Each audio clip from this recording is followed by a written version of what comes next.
Doctor साहब, आप ये भी मानते हैं कि अगर इन विषयों को, जो हमारे बच्चों की बेसिक शिक्षा है, उसके अंदर अगर जोड़ा जाए तो शायद हमारी शिक्षा के साथ ही हम उसको सीखें और उसको हम दूर कर सकते हैं?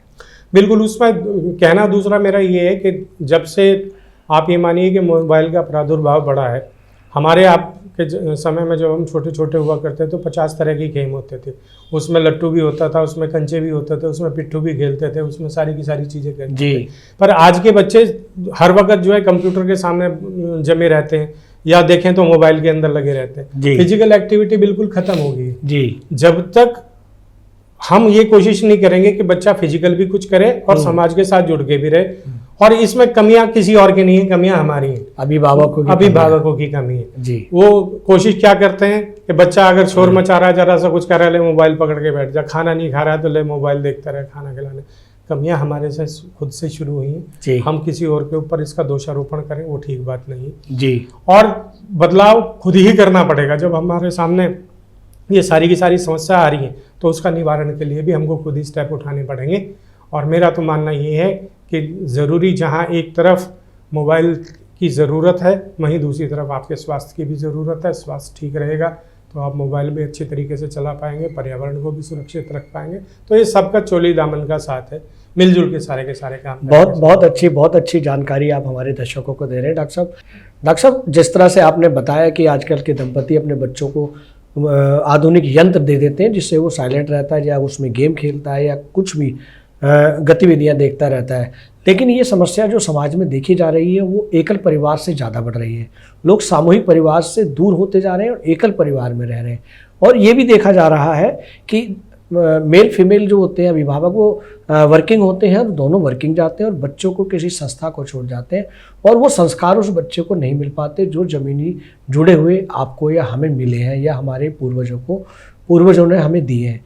इस विषय में उन एकल परिवार वाले दंपतियों को और उस नन्हे मुन्ने बच्चे को, जिसे संस्कार, सनातन धर्म के संस्कार, सनातन धर्म और भारतीय की विशेषताएं क्या है, हिंदुस्तान में क्या होता है, कितने हमारे वातावरण एटमॉस्फेयर है, और उस बारे में नहीं पता लग पाता, उन एकल परिवार में जीने वाले अभिभावकों को, दंपतियों को क्या कहना चाहिए? उनके लिए कहना सिर्फ यही है कि जब हम लोग छोटे थे जी, तो पूरा का पूरा संयुक्त परिवार था। उसमें दादा दादी भी होते थे, चाचा ताऊ भी हुआ करते थे, सारे के सारे होते थे, और बच्चे बहुत सारे हुआ करते थे। एक एक दंपति के 4-4, 5-5 बच्चे होते थे। हमारे गांव में हवेली थी और उसमें तकरीबन 16 कमरे थे, और 16 के 16 फुल रहते थे, क्योंकि मेरे पिताजी जो है 5 भाई थे, और उनके आगे किसी के 4 थे, किसी के 3 थे। हम लोग भी खुद जो है 3 भाई बहन, 3 भाई बहन थे। तो उस वक्त ये पता नहीं लगता था कि ताऊ ने किसी बच्चे को डांट दिया, कुछ कर दिया तो कोई फर्क नहीं पड़ता था, चल तेरा ताऊ है उसने कह दिया। अच्छा, जब बैठते थे साथ में तो बाबा जी के साथ बैठते थे तो वो कहानियां सुनाते थे। उन्होंने आधे का पहाड़ा, पौने का पहाड़ा, तो ये सारी की सारी चीजें सिखाई थी, जो आज होमवर्क नहीं, वो बैठे बैठे मतलब साथ बैठे हैं, तो उन्होंने उस चीज की प्रैक्टिस, ट्यूशन की आवश्यकता नहीं पड़ती थी, वो गृह ट्यूशन ही हो जाती थी, और वो इतनी सक्षम होती थी। आज आप मेरे को कहें कि आधे का पहाड़ा सुना, तो मैं इस वक्त सुना सकता हूँ, क्योंकि उस वक्त बाल्यकाल में जो वो हमारे दिमाग में जो बीजारोपण उस आधे के पहाड़े का हुआ। आज किसी बच्चे को कहते आधे का पहाड़े सुना दे, मतलब क्या है आधे के पहाड़े का, आधा पता ही नहीं, आधा क्या। बिल्कुल। तो ये सारी की सारी चीजें तभी हो पाती थी जब संयुक्त परिवार था। अच्छा, उस वक्त था क्या कि सब लोग मिलजुल के काम करते थे। खेती का मुख्य व्यवसाय खेती का हुआ करता था जी। खाने और पहनने और अच्छे आराम की व्यवस्था हुआ करती थी। इससे ज्यादा की यही मौलिक जरूरत हुआ करती थी, और इसी से बेहतर कुछ नहीं था। बिल्कुल। आज क्या है कि आज आधुनिकता की दौड़ में इतने बुरी तरह से सब के सब लग गए हैं। दूसरा क्या है कि सारे बच्चे जो आज के जो नव दंपति हैं, जो मतलब ये मानिए कि 28-30 से 30-35 साल के बच्चे हैं, इन लोगों ने देखा पैसे का प्रादुर्भाव जैसे ही बढ़ा। 1992 के बाद की अगर मैं आपको बात करूं, जब हिंदुस्तान में सैटेलाइट टीवी आया तो असली परिवर्तन तब से आया। पहले एक आपको हमें ध्यान है बहुत अच्छी तरह से चित्रहार आता था बुधवार, दूरदर्शन पर ब्लैक एंड व्हाइट टीवी में आएगा था। संडे को पिक्चर 2 बार में पिक्चर चित्रहार भी हुआ करता था। एक ही टीवी चलता था, उसमें जिज्ञासा रहती थी, पूरे मोहल्ले के लोग अपनी जगह बुक करके जाते थे।